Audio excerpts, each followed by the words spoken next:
this road we're on now is a sheer cliff, looks well over 100 feet tall. If you make a mistake here, you know, it's a pretty big one, so.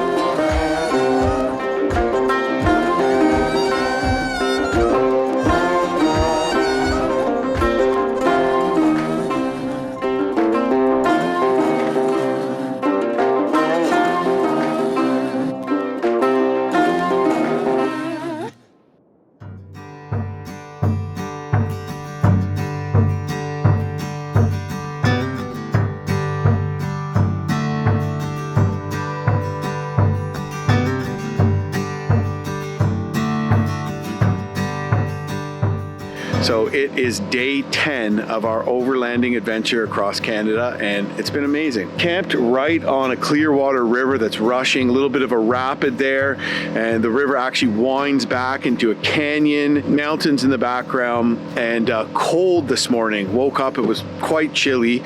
Took me a little longer to get out of bed, but we were up by about 7 and getting things packed up.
We feed North First Mate pet food.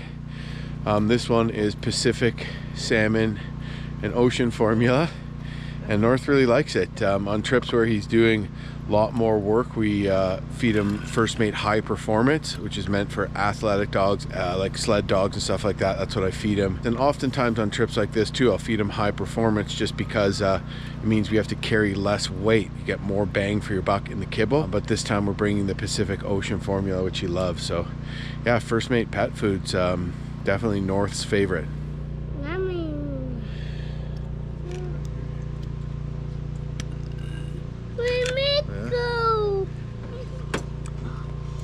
Thank you, honey. Very yummy.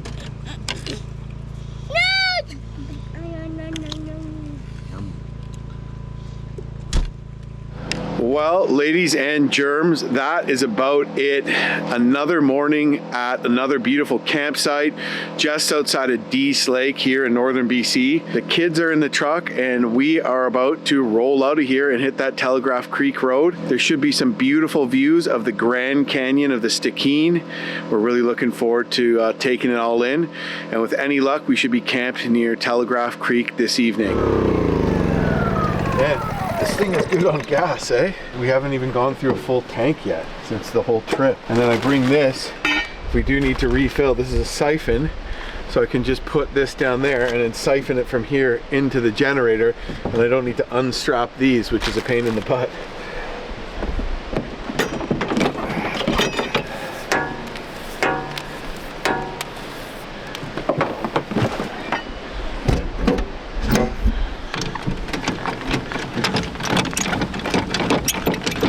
Howdy, are you ready to get going? Are you ready to get going?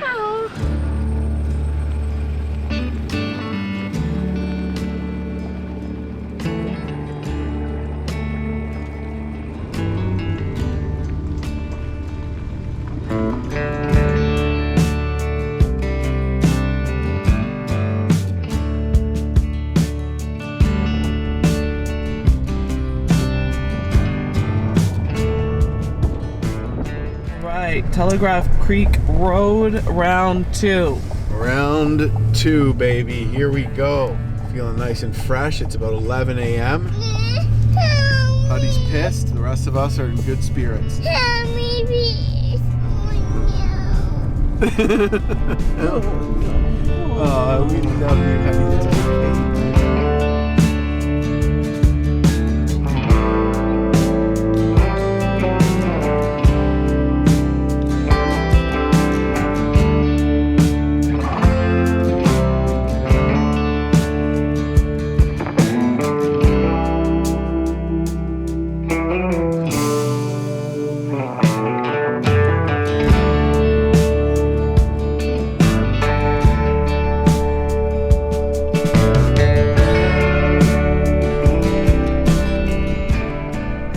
Little behind the scenes for you here. There's no turnaround up there.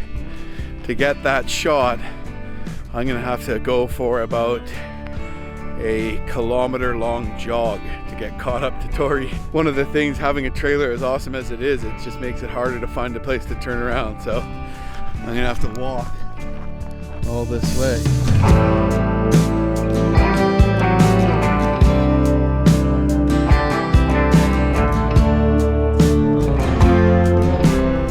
So, like the sign said, we're getting into the interesting part of the Telegraph Creek Road here.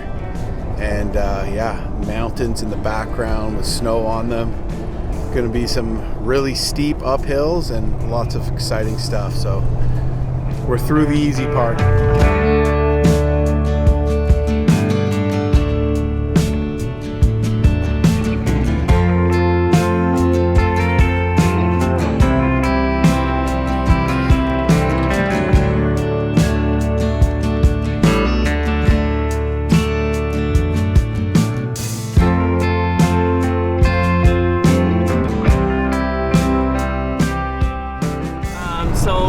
Just past kilometer 70 and Telegraph Creek is at kilometer 112, so we're about 40 kilometers away. Feel better now that you're driving? Yes, I was feeling quite sick and car sick, and yeah. I do feel much better while driving.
That looks like the Grand Canyon of the Stikine. Wow, this is a crazy part of the road here.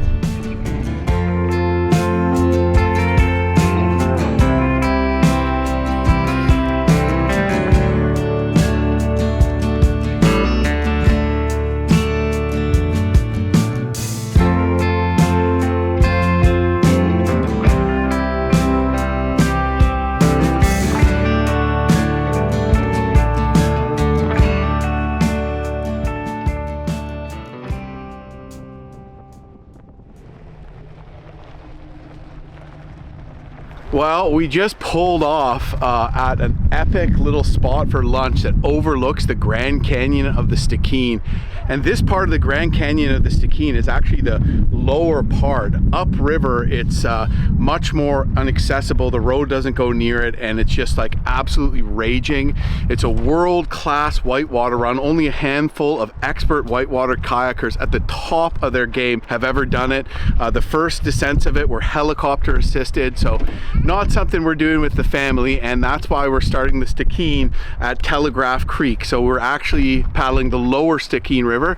I have paddled the upper, gotten driven around the canyon, and then paddled the lower in the past. So this is my second time driving this road. It just blew me away. It's better than I ever remembered. It's so cool.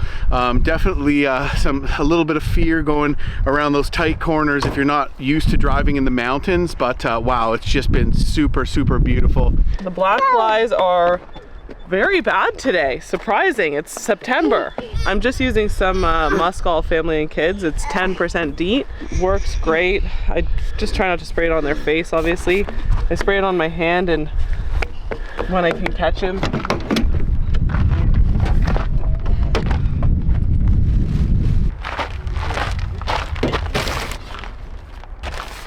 All right, moose burgers for lunch.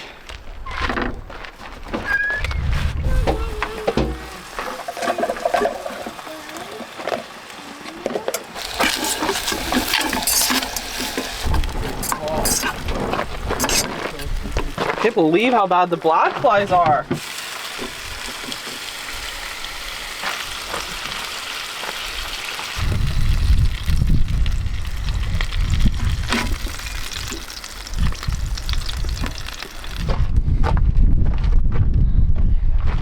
Cheers. Cheers. Moose burger, cheers. Awesome lunch. Nice to have the fridge. We brought these all the way from home 10 days ago. We were kind of beating ourselves up because we wished that we were able to camp on this road last night. We ended up turning around, and as we got into it today, we just saw these epic places to camp. However, by the time we even got to those places, it would have been dark. We would have been driving quicker, maybe would have been more dangerous, and you know what I mean? Just knowing what we know now, sure, hindsight is 20/20, but I still think we made the right decision turning around yesterday and coming back and enjoying the road when it's light out, because the spots where you can camp aren't, you know, in for a ways, and they're not really until after the road gets really crazy, about kilometer 70. Anyways, we're just packing up here, and yeah, nice little break. Black flies joined us, so luckily we busted out some Muskol, and yeah, packing up and moving on our way. Not a whole lot of the road left, but it's guaranteed going to be spectacular.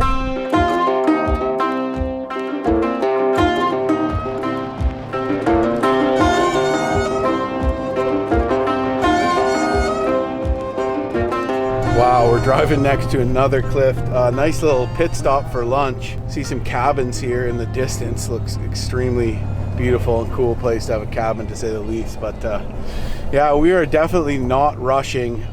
If you make a mistake here, you know, it's a pretty big one. So I'm not looking forward to driving back the other way, because I'll be on the outside of most of these bends where there's, you know, a cliff right down on one side of you. And honestly, for what it is and for where it is, it's in good shape too, I would say. Hey, Tori? Yeah, it's pretty good. Like, there's no huge washouts and ruts and rivers washing over it and crawling up boulders and stuff like that. Like, obviously, and there's not a ton of like traffic going the other way, which is nice. Yeah, so that's what makes me nervous. And this road we're on now wraps around there and winds up down there.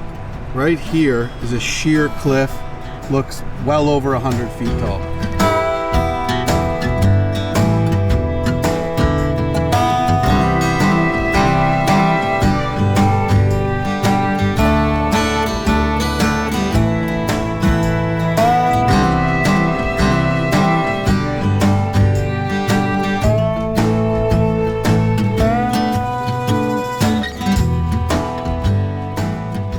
For perspective, that's where we were driving along that ridge up there. Just absolutely terrifying. And I'm like, the thought of driving back, I'm like, can we fly home? Stikine River. Yeah, so this is just a note, this is a traditional gathering place long before the road was here, where indigenous Tahltan people used to meet for potlatches, drawing and fishing salmon. And this is actually the Tahltan River here where it meets the Stikine, so pretty awesome. We're about to go up an insanely steep gradient though after we cross this bridge.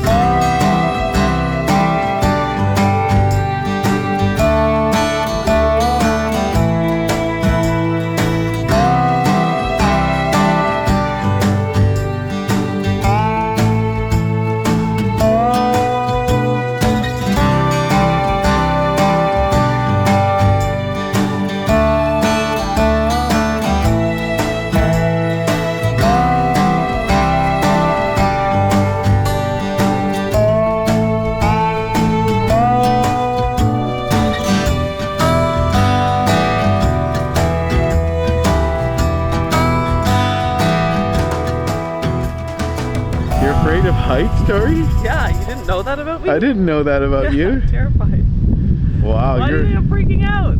You're so brave. Like, I don't even like standing up here. I'm like so afraid.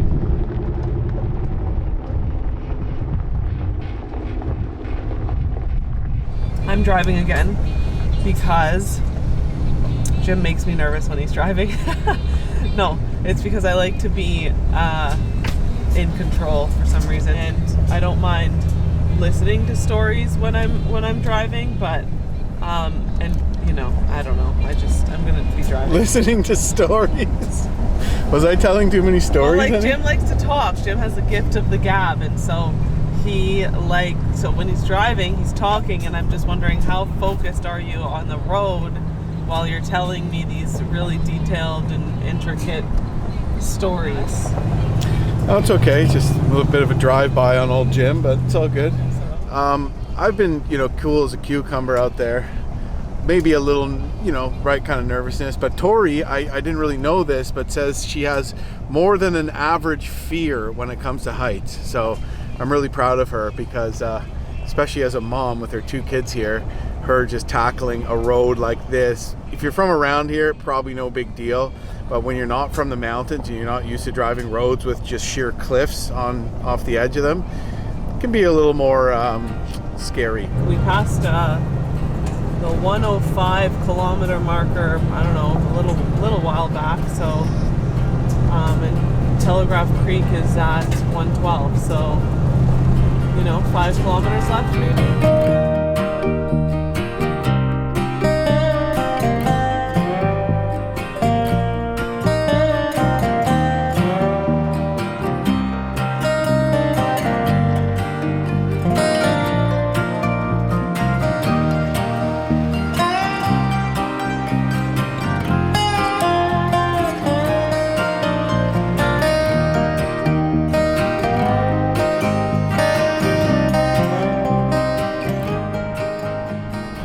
The old building from historic old Telegraph Creek. Still here. Some are in pretty good shape still. This one is in pretty good shape. Yeah, very. Well, we are almost here at Stikine River Song, which is in the old Hudson Bay Company trading post. We just came down a steep decline to see historic Telegraph Creek. Pretty cool, right on the lower Stikine River.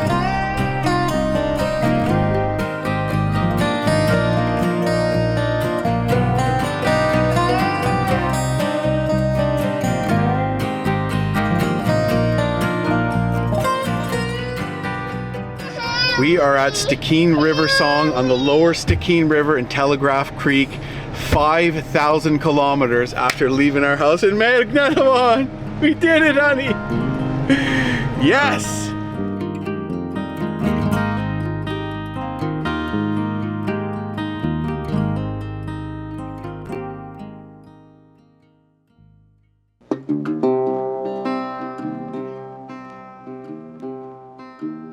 Okay, here we are in beautiful Telegraph Creek, British Columbia. We got here last night, and someone I've been in touch with who actually watches our videos reached out before we arrived here and gave us some info. I was chatting back and forth over email. Well, it turns out that he kind of had an idea that probably we'd be rolling into here that day, and sure enough he was, and they invited us back to their place. So we spent the evening and night there, and really cool, what looks to be a self-sufficient homestead, and a lot of fun as well. Beautiful property, beautiful view. So we went back to their house and hung out with them and checked out their goats. They keep chickens. They have an amazing operation growing food, a hay field, full sawmill, home built out of all ripped lumber, and a forest fire came through here. As you can probably tell from some of my photos, a forest fire came here about 5 years ago, burnt theirs and many other houses down. They completely rebuilt it just using lumber that they sawmilled out of all the dead burnt trees. So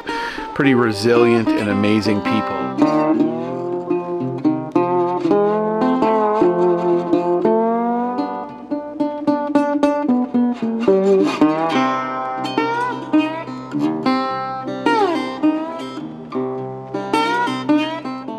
And Telegraph Creek's actually a very historic town. It was where they began building a telegraph line, believe it or not. Some people even tried to use Telegraph Creek as an overland route to reach the Yukon during the Yukon Gold Rush. So some of these buildings and stuff here are 100 years old. Old Hudson Bay Company Post and several other buildings. And at one time, a steamship actually transported people up the Stikine, including John Muir, who wrote a book on his travels in the area. That's why the older buildings are down close to the river, where the newer buildings in Telegraph Creek, which are mostly owned by Tahltan indigenous people, are up closer to the road. A little more building space there, but amazing little community just kind of built into the side of the mountains here. And we were going to just jump on the Stikine River and start paddling today. Instead of rushing, we want to just take our time to make sure that we have all our equipment and everything dialed in to start our canoe trip, even though we're itching to get on the river.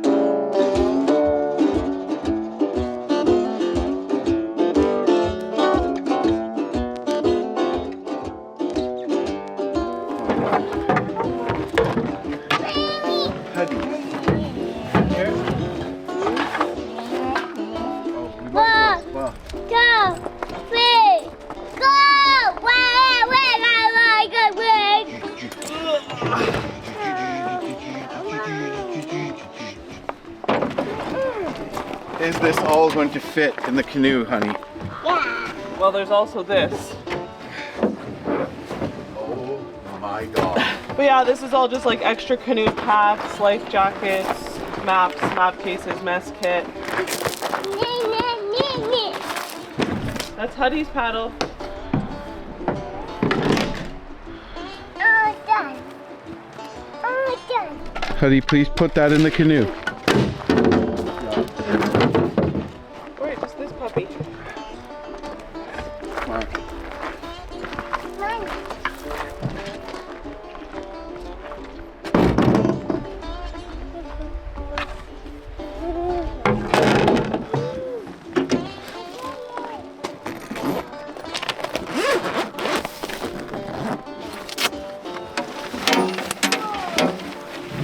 Wow. Well, that's super easy.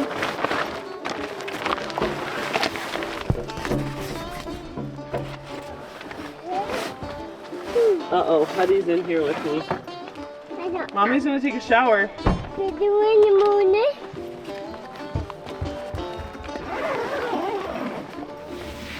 Wow, water's warm. That's crazy that this boat barrel imploded from the elevation of driving across the country. That's crazy.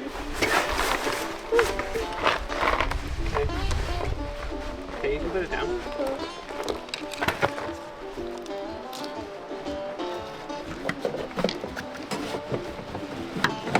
Wesley, you want to go on a canoe trip, bud?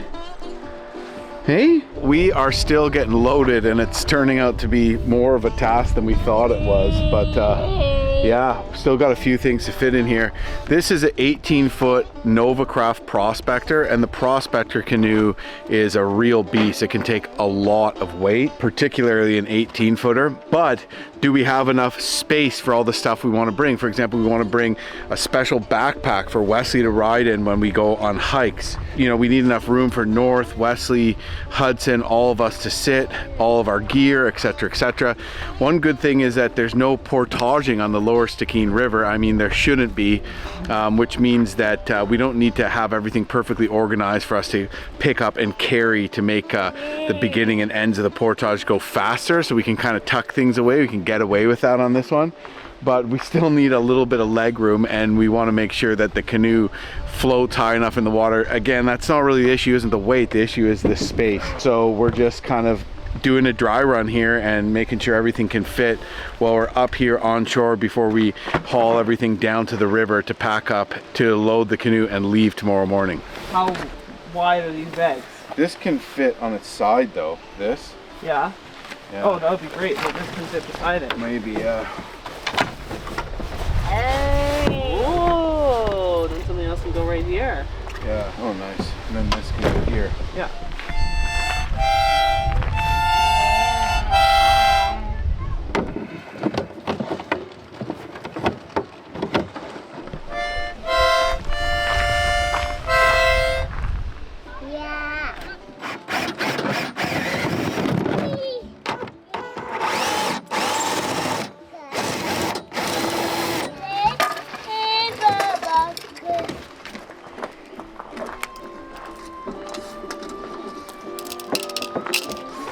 Well, it's looking like it's going to be a full load.